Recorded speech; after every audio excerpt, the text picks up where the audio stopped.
Bien, como una extensión de los diagramas de energía de Frost, es que vamos a revisar los diagramas de Purvé.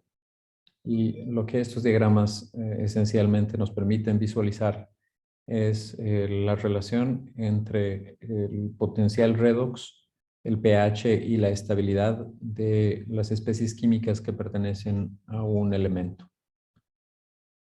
Entonces, tenemos que considerar dos reacciones que son importantes en medio acuoso, que tienen que ver con la estabilidad o el potencial de reducción de los protones a hidrógeno y de la oxidación del agua a oxígeno. Que claro, en este caso lo estamos escribiendo en este sentido, que es el estándar en el sentido de la reducción.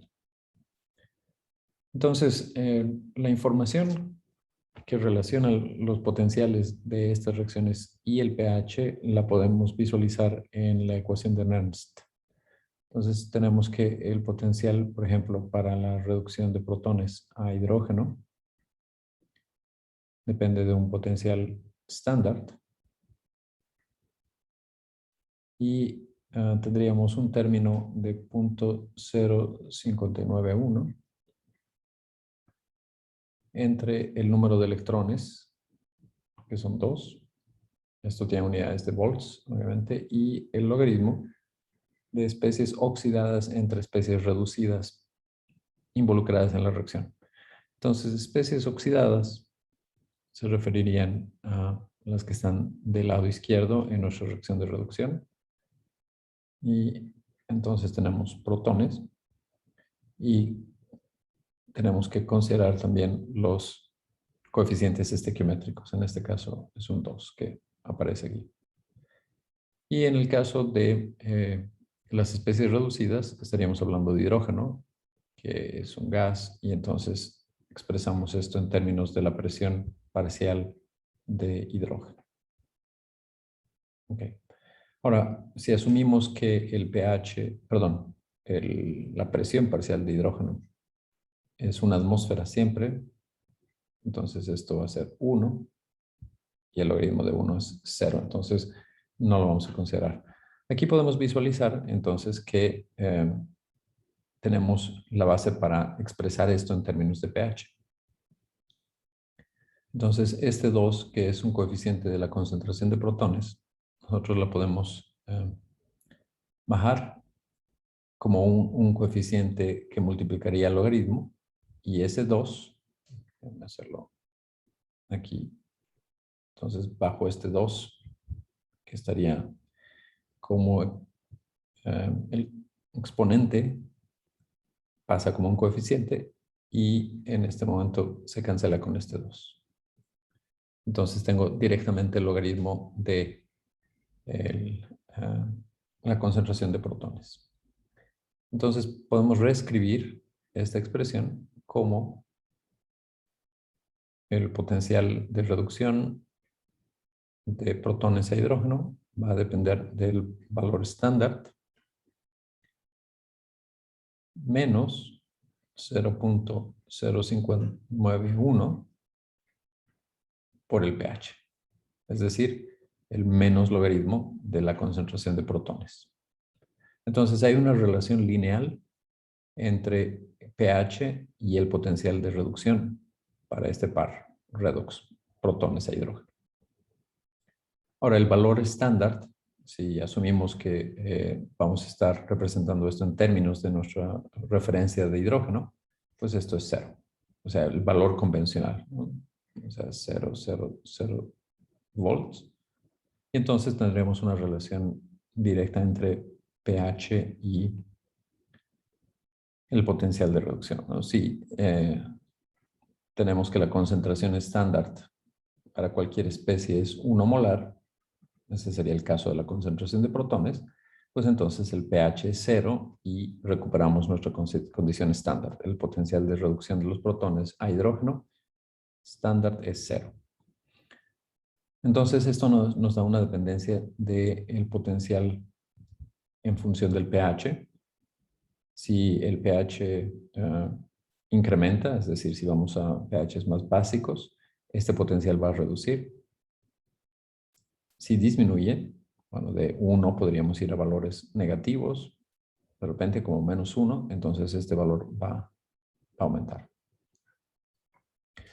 Y esa va a ser una pieza de información importante, ¿no? Entonces la otra es la que tiene que ver con la segunda reacción. Entonces hacemos lo mismo, escribimos el potencial de reducción, en este caso estaríamos reduciendo oxígeno a agua en medio ácido.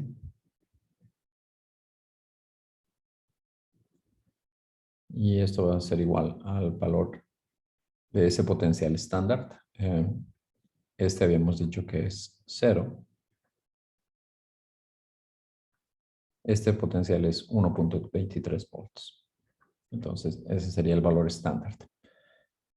Más 0.0591 entre el número de electrones, que en este caso son 4 los que se transfieren en esta reacción, por el logaritmo de especies oxidadas entre especies reducidas. Especies oxidadas son protones, y aquí vemos que la concentración de protones tiene un exponente 4. La presión parcial de oxígeno entre la actividad del agua, pero esa la consideramos 1. Entonces, esta sería la expresión de Nernst para esa reacción. Lo mismo vamos a considerar que la presión sea, por ejemplo, una atmósfera aquí. Y entonces el logaritmo de 1 es 0 y esto desaparecería por esa razón de la expresión. De la misma forma, podemos bajar este exponente a multiplicar al logaritmo como un coeficiente y encontramos que se cancela con este 4 que divide este término. Y entonces tenemos que el potencial estándar, perdón, el potencial de reducción oxígeno-agua tiene que ver con este valor estándar, que habíamos dicho que era 1.23 volts, menos 0.0591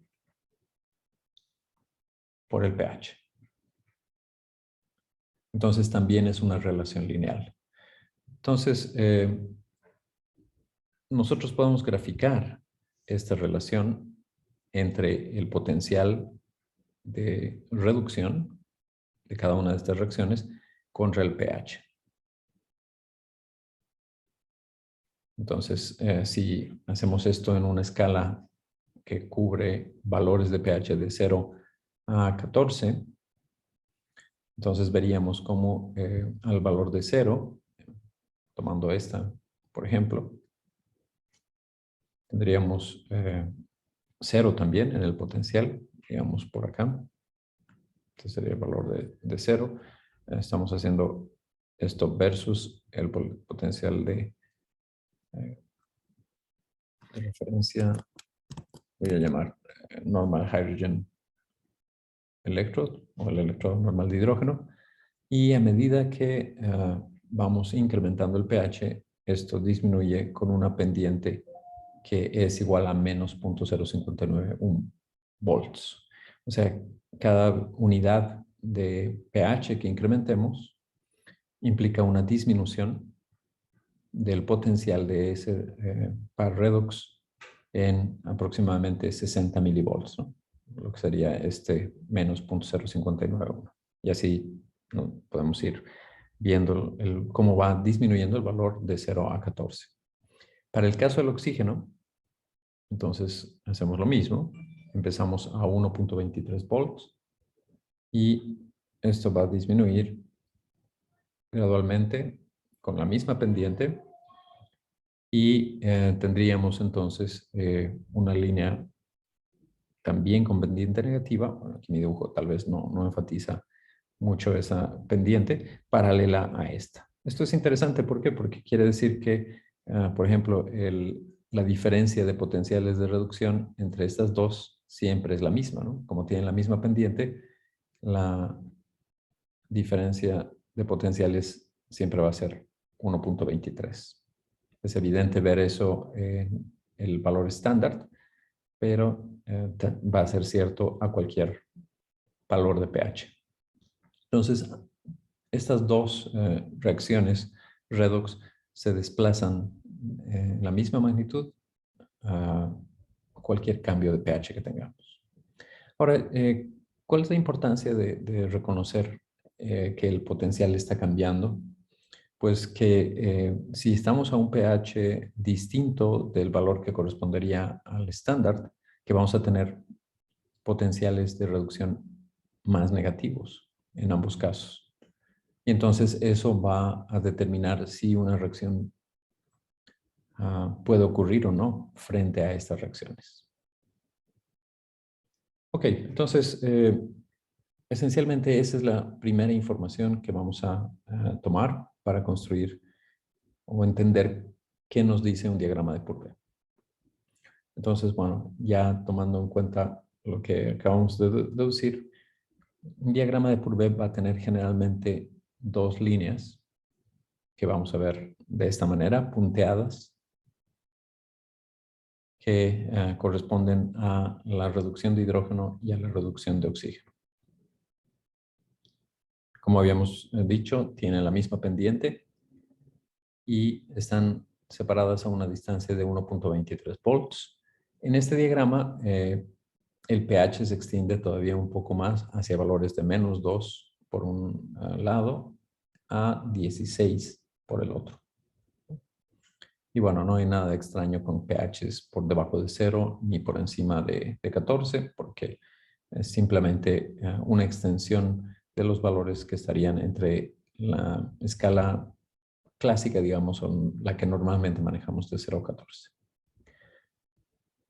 Ok, entonces, ¿qué es lo que vamos a hacer con estos diagramas?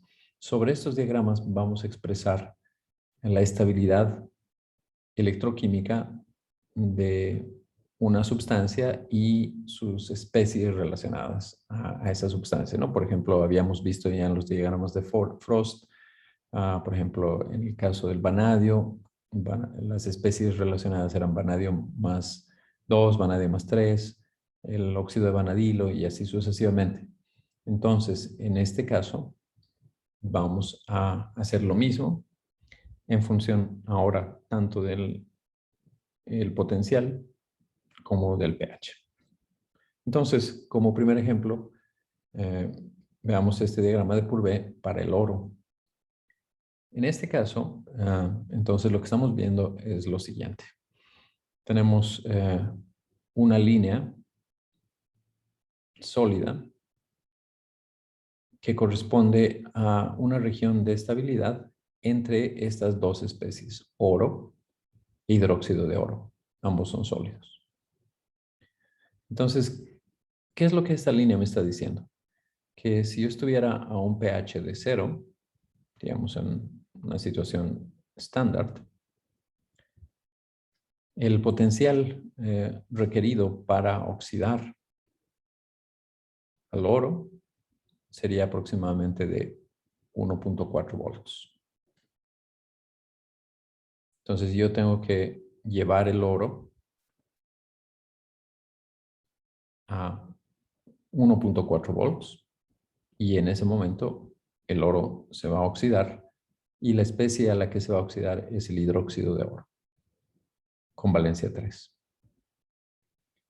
Si cambiamos el pH y desplazamos este pH de 0 a otro valor, por ejemplo a 12, entonces yo voy a poder oxidar el oro de metálico a hidróxido y en esta ocasión entonces el valor al que voy a poder oxidar es mucho más bajo.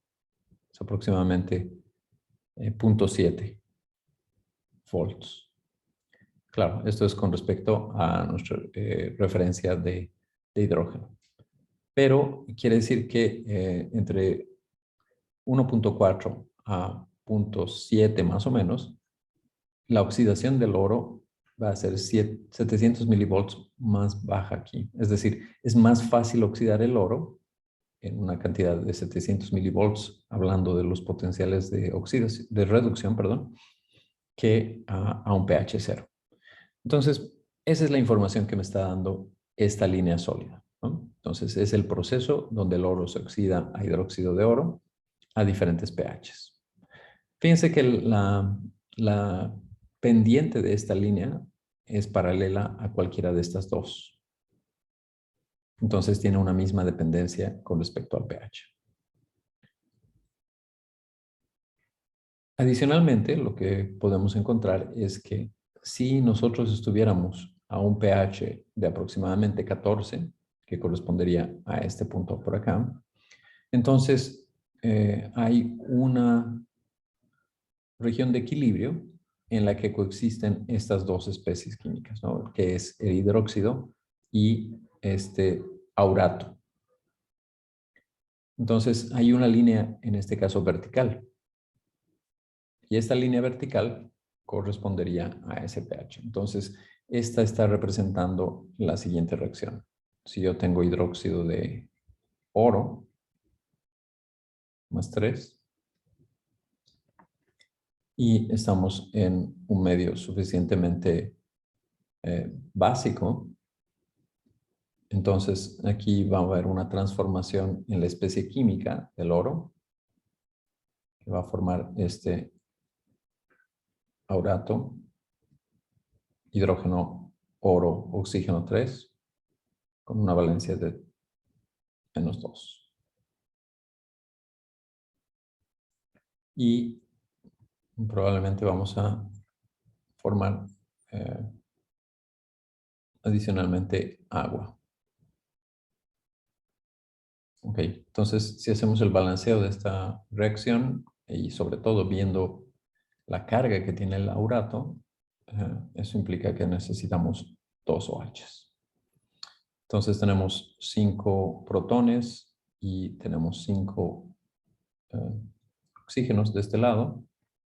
Aquí tenemos 3 oxígenos, necesitamos 2 y multiplicamos por 2 la molécula de agua y eso también nos balancea los hidrógenos. Ahí está. Entonces, lo que está sucediendo es que estamos pasando de hidróxido de oro al incrementar el pH más allá de este valor de 14, hacemos que la estabilidad del hidróxido pase a favorecer la formación de esta especie. ¿Okay? Entonces, esta especie es un sólido que no es soluble, por eso se escribe así tal como hidróxido, no está ionizado, y pasamos entonces a obtener una especie química de oro, pero que es un ion, es decir, está en medio acuoso. Entonces, esta sí es soluble. ¿Okay? Ya habíamos visto algunas especies químicas que tienen este comportamiento. Entonces, eso pasa a este pH. Ahora, ¿por qué la línea es vertical? Porque si analizamos los estados de oxidación, claramente aquí el estado de oxidación del oro es más 3, y en este caso tendríamos 3 por -2, -6, más 1, -5, más 3 del oro, -2, que es la carga del anión. Entonces, no hay un estado de oxidación. Aquí no hay un proceso redox. Entonces, cuando tenemos procesos que no son redox, tendríamos esta situación de una línea vertical. Ahora, hay una línea con una pendiente claramente mayor a la que teníamos anteriormente, y entonces quiere decir que aquí hay una reacción que relaciona al oro y a esta especie aniónica con un proceso de oxidación. Entonces, lo que sucede es que el oro a pHs por encima del pH 14 se oxida a un oro más 3, pero la especie que es estable es esta de acá. Entonces va a ser una especie de oro más 3, pero que es aniónica y por tanto soluble en agua. Entonces nosotros podemos deducir que aquí hay una reacción, lo voy a escribir en el sentido de reducción, que es esta especie que acabamos de escribir, se reduce a oro metálico. Y claro, tendríamos que complementar aquí la información en cuanto al número de aguas tenemos que tener 3H2O para balancear oxígenos.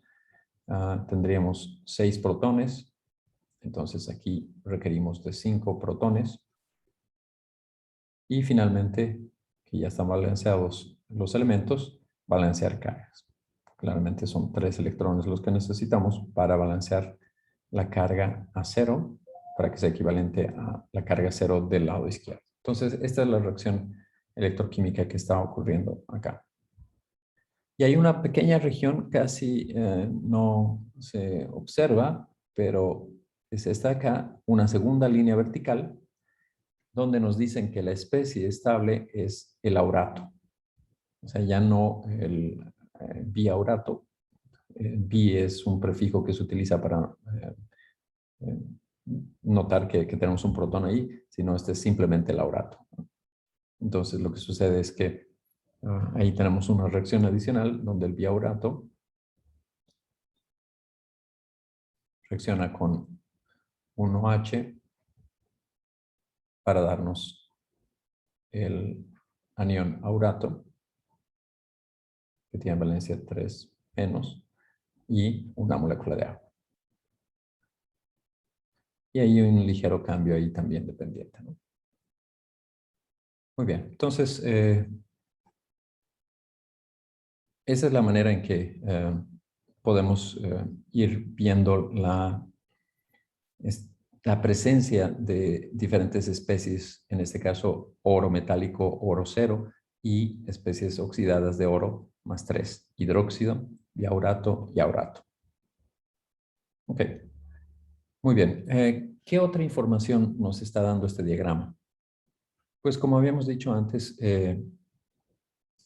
mientras nosotros estemos por debajo de esta línea, voy a remarcarla aquí para referirme a la línea de estabilidad en todo el rango.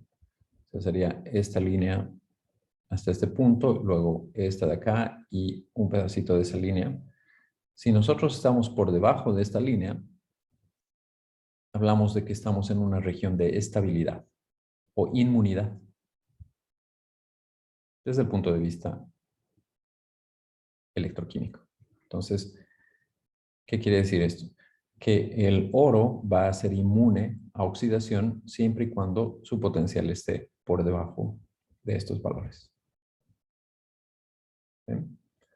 Entonces, estamos hablando de una región que comprende un rango muy amplio de potenciales y un rango muy amplio de pHs. Entonces, el oro no se oxida en toda esta región que está por debajo de esta línea. Es estable a potenciales en algunos casos muy altos y en otros casos quizá no tan altos, pero todavía pHs altos también. ¿Sí? Entonces, claramente esto confirma lo que sabemos del oro, que es un metal noble que no se va a oxidar y por eso tiene aplicaciones importantes como material para elementos conectivos en electrónica, ¿no? O sea, cuando queremos hacer un contacto y no perder fidelidad por el contacto, entonces recubrimos las terminales con oro, especialmente en los equipos muy sofisticados electrónicos. Eso es lo que vamos a observar. La otra cosa interesante que notar es cómo se comporta la línea de oxidación con respecto a las líneas punteadas. Es decir, cómo se ubica esta línea con respecto a cualquiera de estas dos. ¿Por qué? Porque entonces podemos aplicar la regla que habíamos mencionado, ¿no? O sea, si nosotros queremos saber de una reacción que es espontánea, el potencial de la reacción tiene que ser positivo. Y este potencial de reacción va a estar relacionado a dos potenciales de reducción. Entonces, la reacción es espontánea si esto es positivo. ¿Cuáles son las posibles reacciones en medio acuoso? La primera es si tenemos en medio acuoso una solución ácida. Entonces, en medio acuoso, una solución ácida de un determinado pH, muy ácido o medianamente ácido, pues implica que tenemos protones en el medio que pueden reducirse y formar hidrógeno. Habíamos dicho que esta es la reacción que la línea punteada que está aquí abajo representa. Ok, entonces, cuando introducimos un metal en una solución ácida, el metal se va a disolver, es decir, se va a oxidar si el potencial del metal está por debajo de esta línea, de la de hidrógeno. Entonces, el oro no se disuelve en ácido porque estamos a un potencial donde su oxidación es mucho mayor. Entonces, la reacción de disolución de este metal no va a ocurrir. Lo mismo pasa con la otra reacción que representa esta segunda línea punteada, ¿no? En este caso, estamos hablando de la reducción de oxígeno para formar agua, que habíamos escrito de esta forma, involucrando 4 electrones.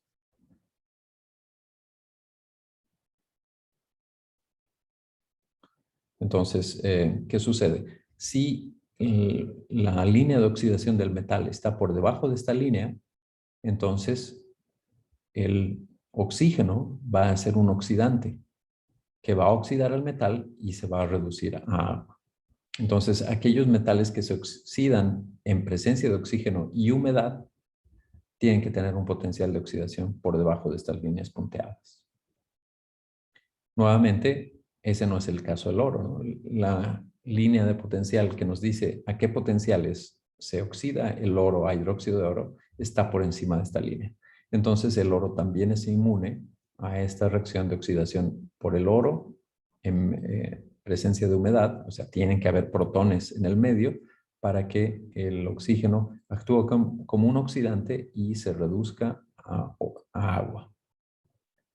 Entonces, un diagrama de Purvé rápidamente nos dice por qué el oro es estable y no se oxida ni en presencia de ácidos ni en presencia del oxígeno y humedad. Claro, otras condiciones podemos encontrar para oxidar el oro. Entonces, el oro es un metal noble, pero sí se puede disolver en agua regia. Y el agua regia es una combinación de ácido clorhídrico y ácido nítrico que nos produce un ambiente no solamente ácido, sino altamente oxidante por la presencia de los nitratos, bueno, el radical o el ion nitrosilo que se forma, y entonces ahora sí podemos oxidar el oro y disolverlo. Veamos el diagrama de Purvé del cobre, y fíjense que aquí ya tenemos un comportamiento claramente diferente. Y tenemos también algunas líneas que no habíamos visto antes. Por ejemplo, esta línea horizontal de acá. Entonces, esta línea claramente está relacionando cobre metálico con cobre más 2. ¿Por qué la línea es horizontal? Porque no depende del pH. Entonces, si nosotros escribimos esta reacción en el sentido de la reducción, el cobre más 2 electrones se reduce a cobre 0. Entonces, no hay dependencia del pH. Esto sería una línea horizontal. Ok, entonces, ¿qué otra cosa? El cobre tiene una línea de oxidación donde ocurre este proceso de cobre a cobre más 2 de alrededor de 0.37, perdón, 34 volts, que sería este valor de acá.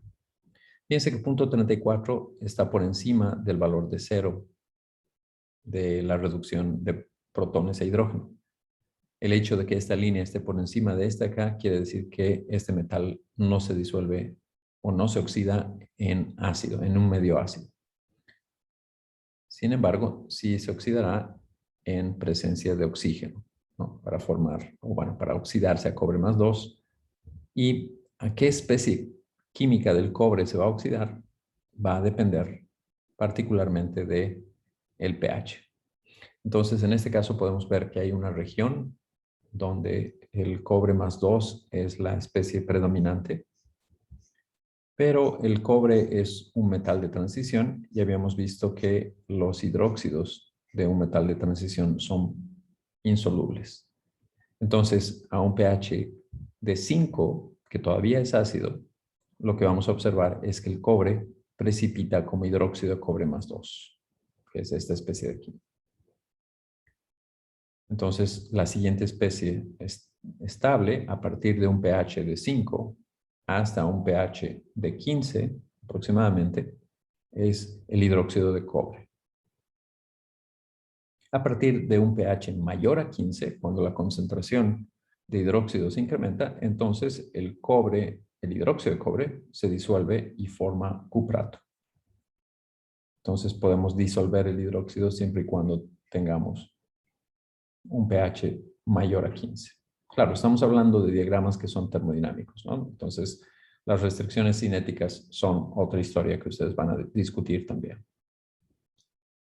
Y finalmente tenemos una región en la que consideramos la estabilidad de óxido de cobre más 1, que sería este óxido cuproso, que se encuentra entre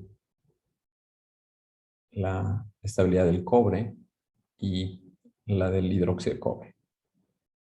Es decir, muy probablemente, si nosotros estamos haciendo una oxidación de cobre a pHs por encima de pH 5, el cobre se va a oxidar primero a óxido cuproso. Y si superamos el pH para la oxidación, o sea, si oxidamos a potenciales mucho más positivos que en esta región, entonces llegaremos a hidróxido de cobre más 2. Noten que la región de estabilidad en este diagrama para el óxido cuproso es muy pequeña. O sea, yo tengo que tener un rango muy preciso de pH y de potenciales redox en mi medio para poder obtener óxido cuproso. Esto es interesante porque efectivamente las reacciones generalmente producen óxidos o hidróxidos de cobre más 2. Entonces, controlar las condiciones de síntesis, por ejemplo, para óxido de cobre más 1, es todo un desafío. Recientemente publicamos con el doctor Jorge Luis Cholula un artículo donde él desarrolló un método para obtener nanopartículas de óxido cuproso. Está publicado en el Advances in Chemistry y es muy interesante ver que las condiciones que se utilizaron, tanto de pH como del poder oxidante del medio, llevan a la formación de este tipo de partículas que tienen una estructura cristalina cúbica.